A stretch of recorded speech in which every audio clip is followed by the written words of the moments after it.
ঢাকা মহানগর পুলিশের গোয়েন্দা শাখার অতিরিক্ত কমিশনার হারুন আর রশিদকে তার দায়িত্ব থেকে সরিয়ে দেওয়া হতে পারে। সোমবার সন্ধ্যায় 14 দলের সভায় এমনটা জানিয়েছেন প্রধানমন্ত্রী শেখ হাসিনা। সভায় উপস্থিত ছিলেন এমন একাধিক নেতা গণমাধ্যমকে বিষয়টি নিশ্চিত করেছেন। প্রধানমন্ত্রীর সরকারি বাসভবন গণভবনে সভাটি অনুষ্ঠিত হয়। 14 দলের একাধিক সূত্র জানায়, সভায় ওয়ার্কার্স পার্টির সভাপতি রাশেদ খান মেনন ঢাকা মহানগর ডিবি পুলিশের নানা কর্মকাণ্ডের সমালোচনা করেন। যাকে তাকে ডিবি কার্যালয়ে নিয়ে যাওয়া এবং পরবর্তীতে তা সামাজিক যোগাযোগ মাধ্যমে ছড়িয়ে দেওয়ার সমালোচনা করেন মেনন। তিনি বলেন, রাজনৈতিক বিষয়গুলো রাজনৈতিকভাবেই সমাধান করতে হবে। ডিবি কেন এসবের মধ্যে জড়াবে?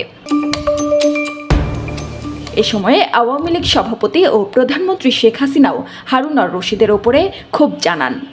তিনি আরও বলেন, আমার কাছেও এমন নানা খবর এসেছে, তার কর্মকাণ্ডের জন্য নানা সমালোচনা হচ্ছে। অবশেষে কিন্তু ডিবি প্রধান হারুনের বাতের হোটেল বন্ধ হওয়ার প্রচেষ্টা চলছে। অন্যদিকে ডিবি প্রধান হারুনের বাতের হোটেল বন্ধ হতে যাচ্ছে, এই খবরটি ইতিমধ্যে সোশ্যাল মিডিয়াতে ব্যাপক পরিমাণে ছড়িয়ে গিয়েছে।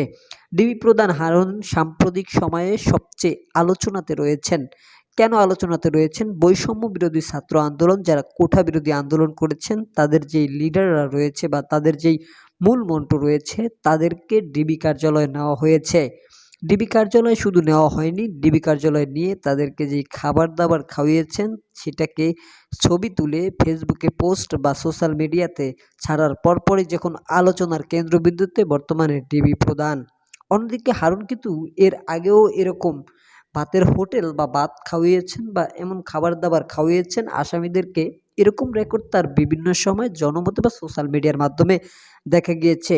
সেটা কিন্তু আলোচনা না থাকলেও বর্তমানে ট্রেন্ডিংয়ে বা বর্তমানে সবচেয়ে আলোচনার কেন্দ্রবিন্দুতে রয়েছে কিন্তু বর্তমান ইস্যুটি, যেখানে কোটা বিরোধী আন্দোলন হয়ে বাংলাদেশের কিন্তু বেশ ক্ষয়ক্ষতি হয়েছে। ইতিমধ্যে তাদেরকে ডিবি কার্যালয়ে তুলে নেওয়া হয়েছে জিজ্ঞাসাবাদের জন্য, কিন্তু জিজ্ঞাসাবাদ নিয়েই ক্ষান্ত থাকেননি, কিন্তু পরপরেই তাদেরকে খাবার খাওয়িয়ে সেই পোস্ট বা সেই ছবি তুলে পোস্ট করে দেওয়ায় ফেসবুকে রীতিমতন ভিডিওটি ভাইরাল, যার আলোচনা দেখে কিন্তু এবার সব লোকেরার মুখে কিন্তু তোপের মুখে। যেখানেই যে আলোচনা হচ্ছে সেখানেই কিন্তু ডিবি প্রধান হারুনের এবার বাতের হোটেল বন্ধ হওয়ার প্রচেষ্টা চলছে। সেখানে কেন বন্ধ হচ্ছে দর্শক শ্রোতা? যেখানে আলোচনাতে রয়েছেন ডিবি প্রধান হারুন, সেখানেই কিন্তু এবার তার বাতের হোটেল বন্ধ করে তাকে সেই পদ থেকে বহিষ্কারের এমন একটি উদ্যোক্তা বা যেখানে সেটা করা হচ্ছে, এমন কিছু সোশ্যাল মিডিয়াতে ব্যাপক পরিমাণে ভাইরাল হয়েছে। আপনারা ভিডিওটি প্রথমে দেখেছেন। সম্পূর্ণ ভিডিওটি দেখার পরে ডিবি প্রধান হারুন যেই কাজটি করে যাচ্ছেন বা যে কাজটি করছেন সেটা কতটুকু যুক্তিযুক্ত কাজ, বা তাকে সেই পদ থেকে সরিয়ে দেওয়া আদৌ কি ঠিক কিনা বা ঠিক, এটা আপনারা অবশ্যই মন্তব্যতে জানিয়ে দিবেন। সেই জন্য আমাদের কমেন্ট বক্সে আপনাদের মতামতটি জানাবেন। আজকের মতো এখানে বিদায় নিচ্ছি।